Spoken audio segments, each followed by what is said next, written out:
oleme siis Public Execution, me tuleme Kuressaare muusikakoolist, me oleme siis siuke heavy metal band, teeme ka indit, desert rocki ja siukest.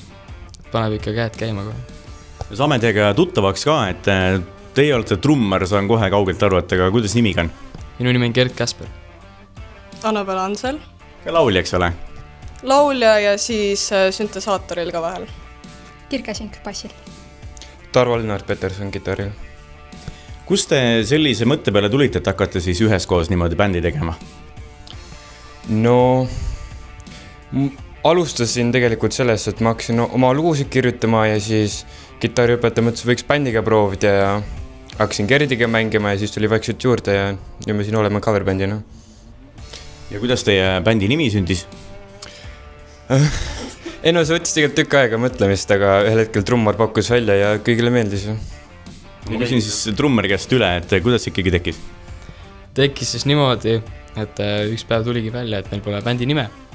Ja hakkasime kõik koos mõtlema, eriti mina ja Tarvo, ja ei tulnud midagi välja ja siis ma hakkasin midagi lambist lihtsalt ütlema ja midagi, siis no lõpuks tuligi siis Public Execution. Nii, ja kuidas bändi siis tüdrukud sattusid? Mul lauluõpetaja, ta tahtis, et ma saaksin siukest kogemust rohkem ja siis ta pakkuski välja, et on selline bänd ja ma võiksin, et ma väga sobiksin sinna. Mul pakkus kitarriõpetaja, ütles, et vaba koht on ja et mine vaata, kas sobib ja no, siis siin ma olen. Kaua teie bänd tegutsenud on? Praegu jah, 2 aastat on tegutsenud. Ei noh, mul pole midagi juurde siia öelda vist. 2 aastat tagasi juke sügisel läksime kokku ka aasta alguses. Ja see oli kohe alguses. Ja on teil mingisugused pikemad plaanid või sellised unistused oma bändiga, et kuhu tahaks välja jõuda või mida teha või minna laia maailma valutama? Ei kindlasti, käiks kõik riigid läbi ja jõuaks kõikide inimeste südametesse lõpuks, et see on meie suke üldine plaan. Natukene pani muigama, ei ole niisugust plaani või? Ei, on ikka, lihtsalt nii tore. Aga kuidas teil bändil läinud on? Eelmisel aastal oli festival ka, seal osalesite? Ja see oli tegelikult meie esimene esinemine ja me saime seal 3. koha. Tegelikult läks teise, jah. Ja see oli ammu, ei mäletagi enam. Nii kõva pidu oli. Aga muidu oli päris äge seal, jah. Nii, aga mis sellised mõtted või plaanid selle aasta festivaliga on, mis meil siin järgmisel nädalal toimuma saab? Kindlasti tahaks ära võita ja saladuskatte me võidame ka. On nii või? Kindlasti tasub tulla ja vaatama ja siis näeb oma silmaga. Seal on päris mitu sellist kategooriat ka, et millist kategooriat siis unistate seda publiku lemmikut või? Me unistame kõiki. Eks me oleme kõvad laulukirjutajad, kes me oskame hästi coverida kõiki lugusid. Eks me oskame lavalik energiat ka tuua ja oskame ikka kõike professionaalsel tasemel teha. Ja miks te sellise üsna raju stiili juures olete? No eks muud ei oskagi väga. Et see on see, mis mul on lapsest saati meeldinud ja mis läheb ka suhteliselt kõigile peale, vanematele, noortele. Ja see on lemmik. Aga laulja poole pealt ei tahaks sellist kantrimussi teha hoopis? Ei, kantri üldse ei meeldi. Meil, ma ei tea, lihtsalt kõigile meeldib see sama žanr ja noh, kuidagi ta tuli. Aga kindlasti me võime ka teha palju erinevaid.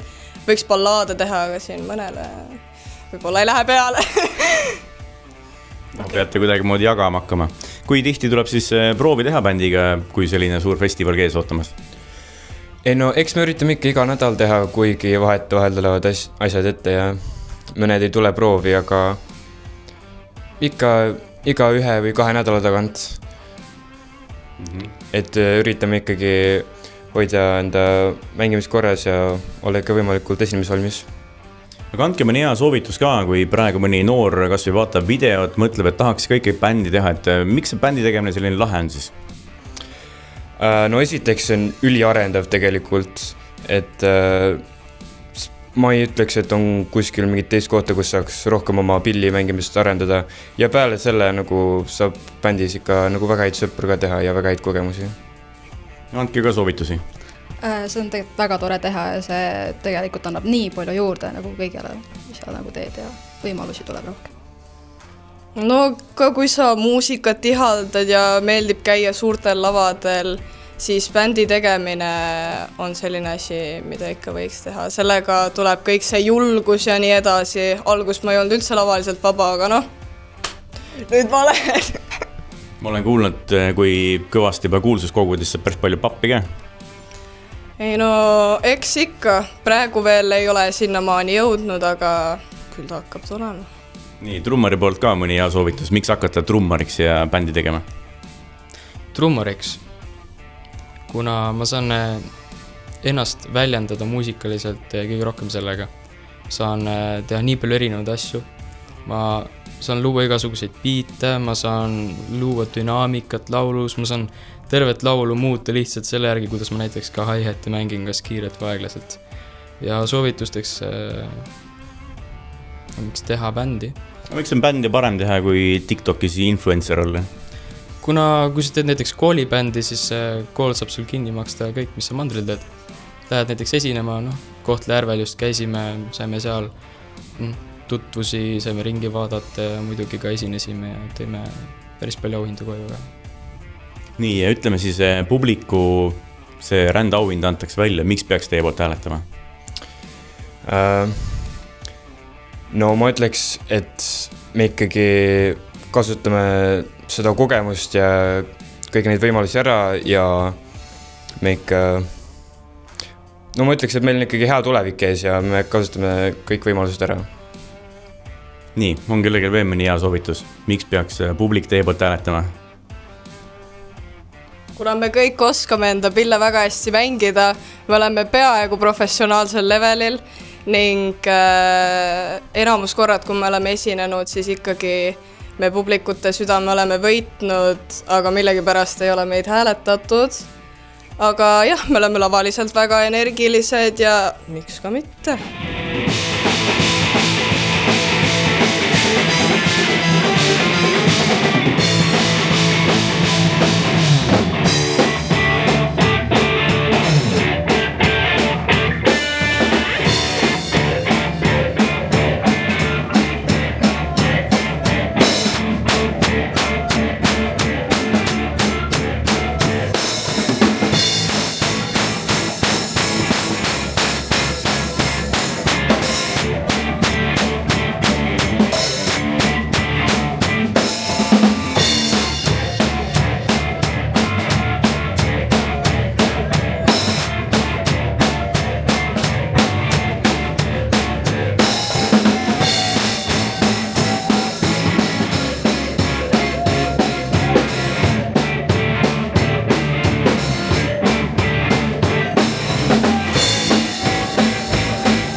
Saarte Hääl, saarlaste päevaleht.